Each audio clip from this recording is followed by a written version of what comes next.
on étouffe là-dedans.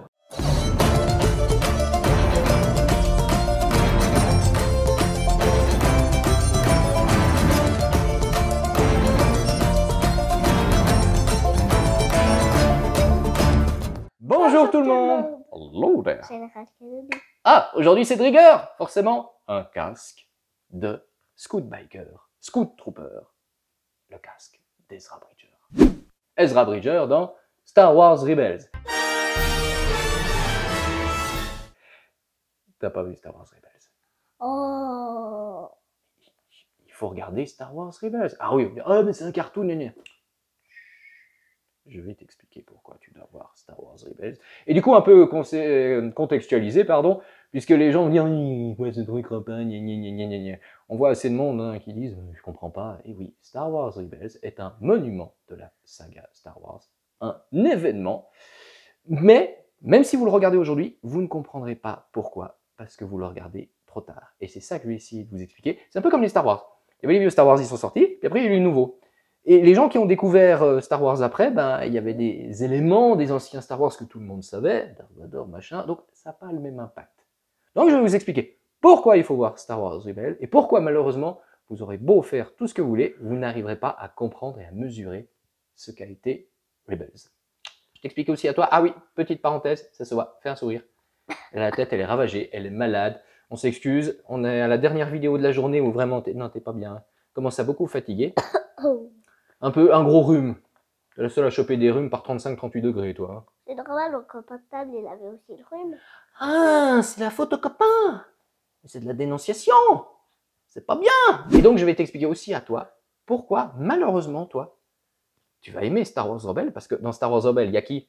Chopper. Voilà, il y a Chopper. Donc, elle va adorer Star Wars Rebels. Tu connais pas Chopper, tu sais pas ce que tu loupes. Le droïde psychopathe. Pas cela. Ah ouais, psychopathe le droïde.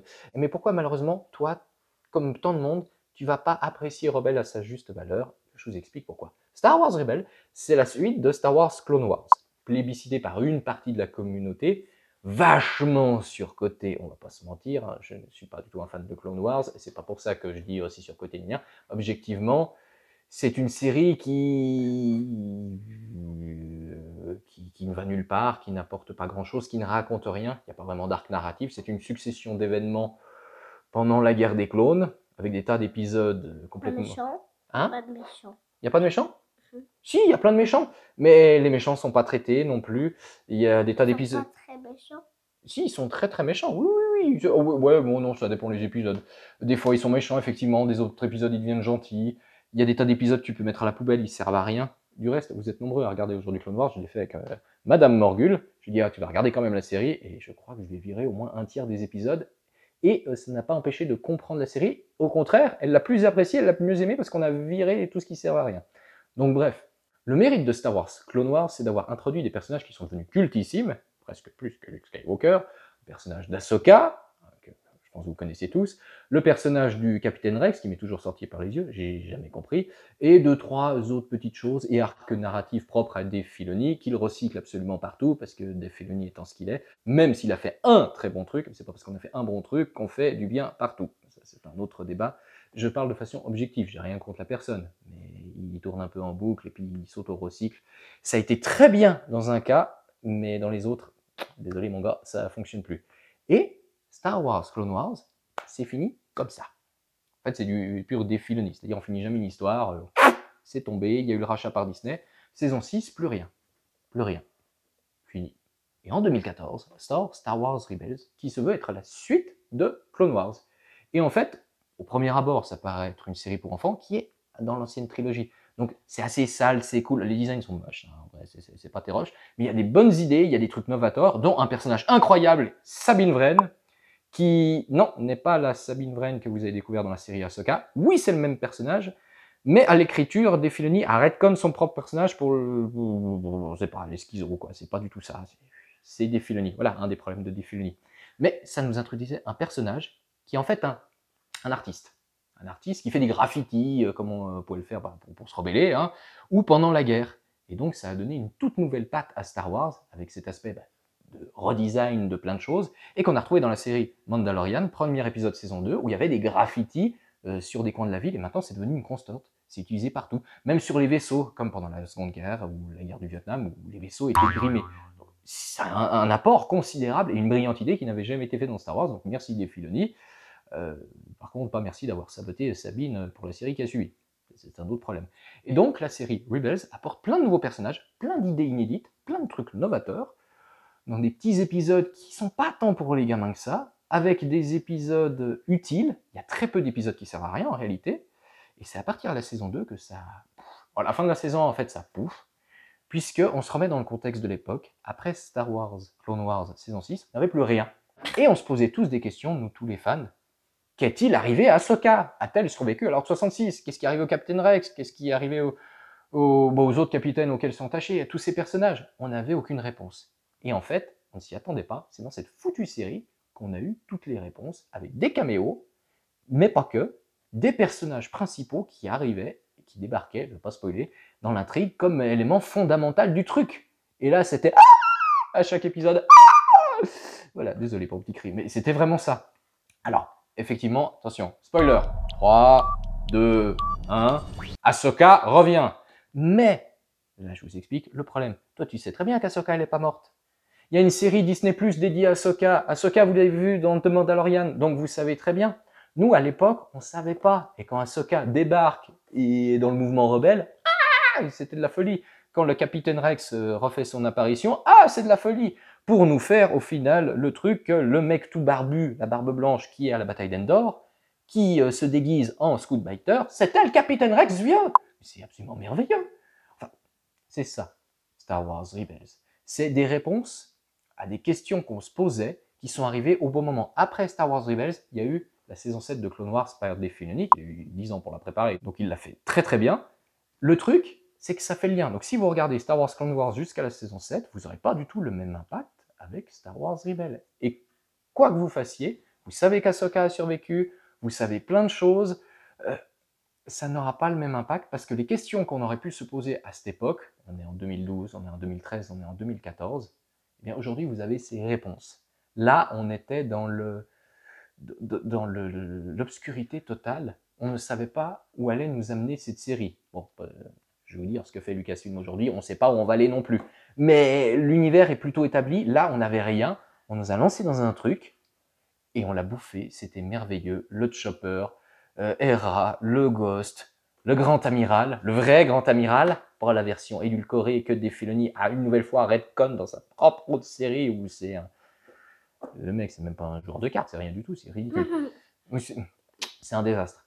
Donc, c'est pour ça. Si maintenant, vous avez cette qualité qui est propre à certaines personnes, d'arriver à regarder une série en faisant abstraction de tout ce qui l'entoure et en vous remettant dans le contexte de l'époque, ce qui est très difficile, vous arriverez peut-être à profiter de cette série comme elle le mérite. Sortie de ça, c'est une série fort agréable, fort sympathique, qui nous fait à chaque fois marrer, qui a des beaux designs, qui a des bonnes idées. Ça vaut quand même le coup de regarder, à condition de la regarder après avoir vu, c'est pas grave, après avoir vu Star Wars Clone Wars. Ne regardez pas Star Wars Rebels. Si vous n'avez pas vu Star Wars Clone Wars, vous allez complètement dit, mais c'est quoi ce truc? Et moi, je dis merci à Lucasfilm et à Star Wars en général, parce que cette petite série Rebels nous a permis d'avoir des trucs inédits, innovants, comme ce genre de choses, qui a apporté vraiment un plus à l'univers Star Wars, parce que c'est un peu le but de... Ça devrait être le but de toute série et de toute création Star Wars, c'est d'apporter quelque chose à l'univers qui le fait grandir, et pas juste faire du contenu, ou faire du retcon, ou faire de la merde totale. Bon, voilà, je vais me faire engueuler. Et bien Star Wars Rebels, ça apportait du plus, des trucs intéressants, des trucs qu'on n'avait pas vus, des trucs qui étaient l'éclate, et que franchement j'aurais jamais pensé, dont l'idée d'avoir quelqu'un qui customise absolument tout ce qui touche. Et c'est ce que je vous présente aujourd'hui, donc le casque d'Ezra Bridger, puisque Ezra, dans la série Rebelle, c'est un kleptomane. Dès qu'il voit un casque, il le vole pour sa collection personnelle. Et c'est Sabine Wren qui le customise complètement, comme feraient certaines personnes en temps de guerre. Donc l'idée est géniale. Tu peux le mettre? Tu voudras le mettre toi? On verra ça après alors. D'accord? Alors, ce qui se passe, évidemment, c'est une pièce d'artiste. Une magnifique pièce d'artiste. Artiste que je ne vais pas citer, même si ce sera très facile de trouver son nom, pour des raisons évidentes que j'ai évoquées dans une précédente vidéo. Je vous remets là, la vidéo du N1 MIC. La vignette va s'afficher devant vous. Je vous invite à regarder cette vidéo. Il faut être prudent avec les artistes qui font du Star Wars aujourd'hui pour leur propre sécurité. On ne va pas faciliter certaines choses. Donc, vous aurez des informations si vous me contactez personnellement. Si vous êtes assez malin, vous le trouverez. Mais je ne vais pas parler plus de l'artiste ici qui a fait un travail absolument remarquable. Il y a plusieurs casques d'Ezra Bridger qui sont sur le marché. On trouve différentes versions. Bon, il y a des versions très cartoonesques, hein, on ne va pas se mentir. Celle-là, dans le travail, déjà, le casque du Scout Biker est plutôt très bien fait. Mais le travail de peinture, qu'est-ce que tu en penses? Le travail de peinture, non, alors ça c'est normal, ça c'est sur le design d'origine. Mais le travail de peinture est... Respire. Alors non, il n'est pas propre, mais c'est volontaire qu'il soit pas propre. Et dans son côté pas propre... Volontaire, c'est dire que c'est fait exprès qu'il soit taché de partout. Parce qu'il est vieux, parce qu'il est sali. Mais le design, moi, il est incroyable. Ce truc, ça me fait triper. Moi, j'adore justement ce concept dans Star Wars. C'est absolument magnifique. Et c'est une pièce atypique qui a sa place dans toute collection. Dans une échoppe de Tatooine, dans ce que vous voulez, vous avez ça posé, leur truc qui est redesigné. Et c'est plutôt très bien peint. Maintenant, je peux le mettre. Tu veux le mettre déjà maintenant? Ah! Je vois plus rien. Plus rien? Attends. Le petit bonus. Bah oui, c'est un vrai casque de Scout Biker. Bah oui. Ah, c'est lourd. Ah bah oui, bah j'ai la main appuyée dessus. Attends, je te l'enlève. Donc à l'intérieur aussi, il y a les mousses de protection. Hein. Bon, c'est du très basique, mais je dis envie de dire, ça fait le taf. Ouais, non, je le mettrai plus tard. Et avec le socle qui est fourni avec, la plaque nominative. Je veux voir comme il est lourd. Oh, il est très léger. Tu sais, c'est du plastique, hein, c'est tout léger. C'est bon dedans.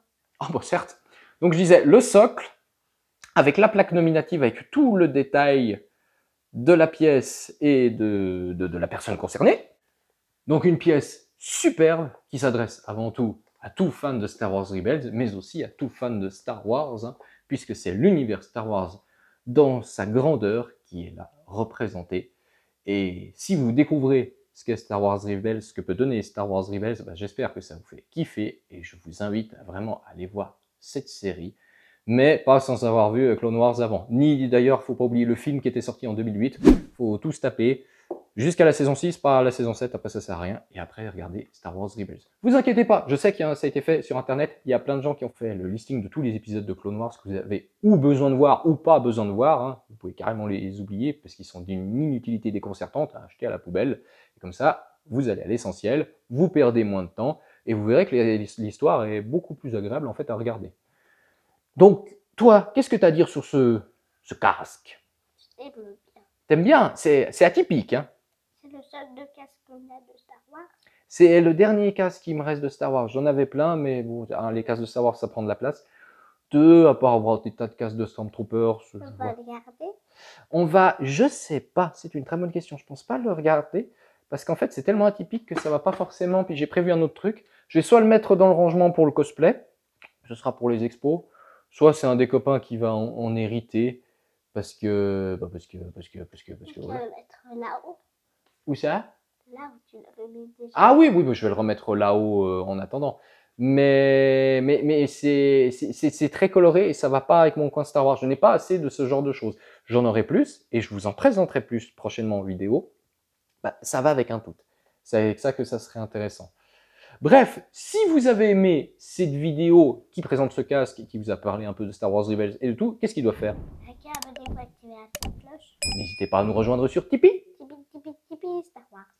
Ah, c'est bien trouvé. Le lien Tipeee sera dans la description de la vidéo où vous pouvez découvrir notre parcours, ce qu'on fait d'autre. Il y a plein de choses à lire, à découvrir et vous pouvez aussi nous soutenir là-dessus si vous le pouvez, si vous le souhaitez. N'hésitez pas aussi à vous abonner à ma page Facebook et Instagram. Du coup, sur Facebook, c'est sûr qu'il y aura la review photo de ça. Sur Instagram, j'ai peut-être une idée pour faire un truc. On verra. Et si vous avez des questions par rapport à ce casque, bah, je suis disponible en communication privée pour vous donner un peu plus de renseignements si vous souhaitez vous le procurer, hein, mais je ne le ferai pas publiquement pour les raisons que j'ai évoquées avant. Et sinon, est-ce que tu as quelque chose à ajouter? On le fait tourner en bourrique, là, le truc. T'aimes bien ça, hein? T'aimes bien les couleurs? T'aimes bien la peinture? Je sais pas, un petit défaut, montre-moi. Comme la cage. Non, ça c'est pas un défaut, c'est fait exprès. C'est du vieillissement, c'est du weathering. C'est fait exprès pour que ça soit plus cool. Moi, Moi, je dis pas le noir, je dis les petites jointures ici. Quelle jointure? Je vois pas toi. C'est pas des jointures? C'est pas. Ah oui! Oui, non, mais alors, c'est pas une jointure. C'est que la peinture a été trop épaisse, effectivement, sur le coin là. Mais du coup, ça va avec le weathering. Donc, en fait, ça passe. Très bon œil. Ah, pour quelqu'un qui est malade, qui voit plus rien, qui a les yeux vitreux, c'est plutôt un très bon œil. Qu'est-ce qu'il y a? C'est dur à ouvrir quand même. Ah bah oui, mais alors si tu l'ouvres, il va perdre l'équilibre, il va faire cloum. Donc on va éviter. Hein. Ce serait con de le casser maintenant. Et c'est sur ça qu'on va se quitter. Eh bien écoutez, La vie est belle. bah, elle pourrait être mieux.